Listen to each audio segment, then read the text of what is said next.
शिवाय। ओम नमः शिवाय।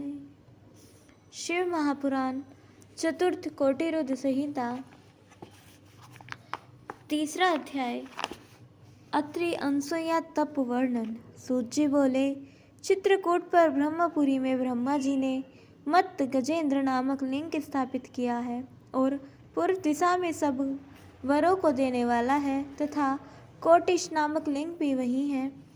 फिर गोदावरी के पश्चिम दिशा में पशुपति नामक शिवजी का लिंग है और उसे दक्षिण दिशा में लोकोपकारी अनसुईया को सुखदायक अत्रीश्वर नामक शिवलिंग है, जिसके द्वारा साक्षात शंकर जी ने वर्षा के अभाव में सब मनुष्यों को जीवन दान दिया था। यह सुन ऋषियों ने पूछा, हे महाभाग सूत जी, हे सुवत्र परम दिव्य स्वरूप अत्रीश्वर शिवजी पर कैसे प्रकट हुए, यह यथार्थ कहिए। सूत जी बोले, हे ऋषि श्रेष्ठ, दक्षिण दिशा में चित्रकूट के निकट तप की सिद्धि को देने वाला और सज्जनों का हितकारी कामद नामक बड़ा भारी वन है। वहीं पर ब्रह्मा जी के पुत्र ऋषि अत्रि ने अनसुईया के साथ कठिन तप किया था।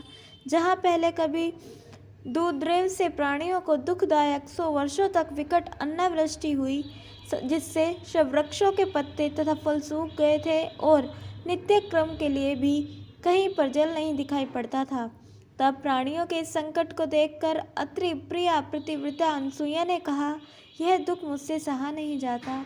यह सुन आसन पर बैठे हुए अत्रि मुनि प्राणायाम की 3 आवृत्ति कर समाधि में लीन हो अपनी आत्मा में स्थित परम ज्योति स्वरूप निर्वाकार शंकर जी का ध्यान करने लगे। उस समय अन्नाभाव से सभी दुखी थे, यहाँ तक कि शिष्य भी अपने गुरु को छोड़ अन्यत्र चले गए और अकेली पतिव्रता अनसुईया ही वहाँ महर्षि के पास रह गई थी। वह नित्य अपने स्वामी की सेवा में रत रहती तथा उन्होंने पार्थिव पूजा भी आरंभ कर दिया।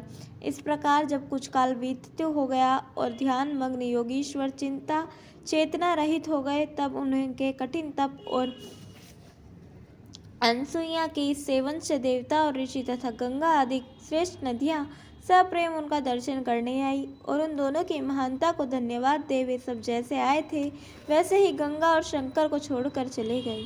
गंगा जी उस पतिव्रता के धर्म से मुग्ध हो वहाँ ठहर गई और बोली कि मैं इस अनसुईया का उपकार करके ही जाऊंगी, और शिवजी भी अपने पूर्ण अंश से वहाँ स्थित हो गए। 54 वर्ष व्यतीत हो गए।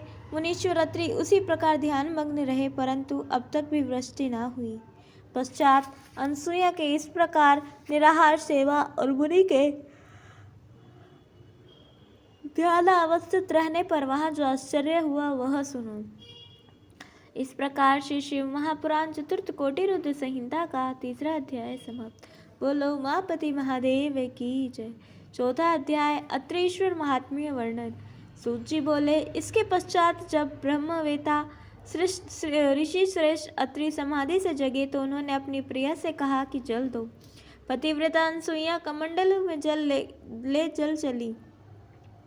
नदियों में श्रेष्ठ गंगा जी ने उनका पीछा किया और अनसुईया से कहा, हे देवी, तुम अब कहाँ जा रही हो? मैं तुझ पर प्रसन्न हूँ। मैं गंगा हूँ जो तुम्हारे भजन से प्रसन्न हो तुम्हारे पास आई हूँ। तुम जो चाहती है वही वर मांगो। यह सुन अनसुईया जी नमस्कार कर गंगा के आगे खड़ी हो गई और बोली, यदि आप मुझ पर प्रसन्न हैं तो मुझे जल दीजिए। गंगा जी ने कहा, अच्छा, एक गड्ढा खोदो। अनसुईया ने गहरा गड्ढा खोदा। गंगा जी उस गड्ढे में प्रविष्ट हो जल रूप हो गई। अनसुईया जी बड़े आश्चर्य से उसमें से जल लेने लगी। फिर दिव्य रूप गंगा से बोली, हे गंगा, यदि तुम मुझ पर प्रसन्न हो और मुझ पर इतनी कृपा है तो तुम यहाँ तब तक इसी प्रकार स्थित रहो जब तक मेरे स्वामी यहाँ नहीं आते हैं। वह सुन गंगा जी ने कहा, अच्छा, तुम मुझे अत्रि को देना।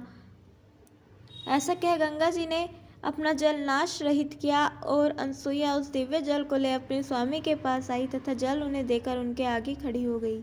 ऋषि ने आचमन कर दिव्य जल पान किया और सुख पाया। पश्चात ऋषि ने अनसुईया से कहा, आश्चर्य है, वर्षा अब तक नहीं हुई, फिर तुम यह दिव्य जल कहाँ से लाई? अनसुईया ने कहा, भगवान शंकर के प्रताप तथा आपके सत्कृतों से यहाँ गंगा जी आ गई हैं और यह उन्हीं का जल है। तब प्रिय के ऐसे वचनों को सुनकर मुनि विस्मित हो गए और मन ही मन शिव जी का स्मरण कर बोले, हे प्रिय, यह तो बड़ी दुर्लभ गति है। यदि मैं आंखों से देखूं तो सत्य जानूं।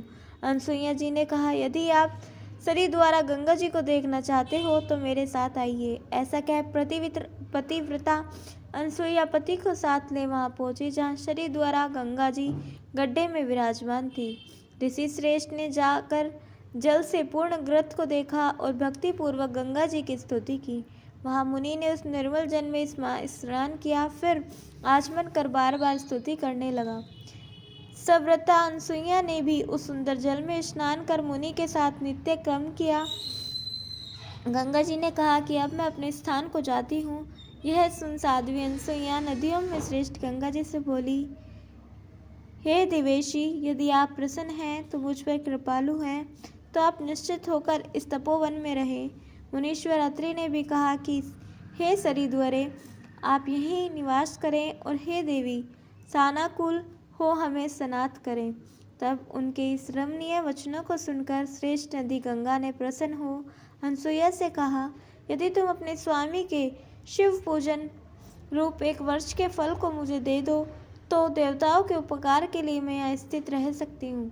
पतिव्रता स्त्री पार्वती के समान है, इसलिए लोक कल्याण के लिए अपने स्वामी के एक वर्ष से शिव पूजन को मुझे दो, तब मैं स्थित रहूंगी। सूत जी कहते हैं, जब पतिव्रता अनसुईया ने इस प्रकार का वचन सुना तो उन्होंने गंगा जी के लिए एक वर्ष का सब पुण्य दे दिया। अनसुईया की इस महानता को देख महादेव जी प्रसन्न हो पार्थिव लिंग से वहां प्रकट हो गए। शंकर जी ने कहा, हे साध्वी, मैं तुझ पर प्रसन्न हूँ, वर मांग। तब पंचमुख शंकर को प्रत्यक्ष देख ऋषि दंपति भक्तिपूर्ण वचनों में भगवान शंकर की स्तुति और नमस्कार करते हुए बोले, हे देवेश, यदि आप प्रसन्न हैं तो जगन माता पार्वती सहित आप यही निवास कर संसार को सुख दीजिए। इस प्रकार गंगा और शंकर दोनों प्रसन्न हो वहीं पर स्थित हो गए और उनका शंकर जी का वहां अत्रीश्वर नाम पड़ा तथा गंगा जी अपनी माया में उस गर्त में स्थित हुई। तब से हाथ पर गड्ढे में अविनाशी बाल मंदाकिनी नाम से प्रसिद्ध हुआ। फिर तो उनके उस कर्म से संतुष्ट हो बादलों ने वृष्टि की और लोक में आनंद छा गया। यह अत्रीश्वर महात्म्य सब सुखों और मनोरथों को देने वाला तथा भक्तिपूर्ण है। इस प्रकार श्री शिव महापुराण चतुर्थ कोटिरुद्र संहिता का 14वां अध्याय समाप्त। बोलो उमापति महादेव की जय। कल हम सुनेंगे 5वां अध्याय नंदिकेश्वर महात्म्य और 6वां अध्याय ब्रह्मानी का स्वर्ग गीत वर्णन। तब तक के लिए जुड़े रहें। हर हर महादेव।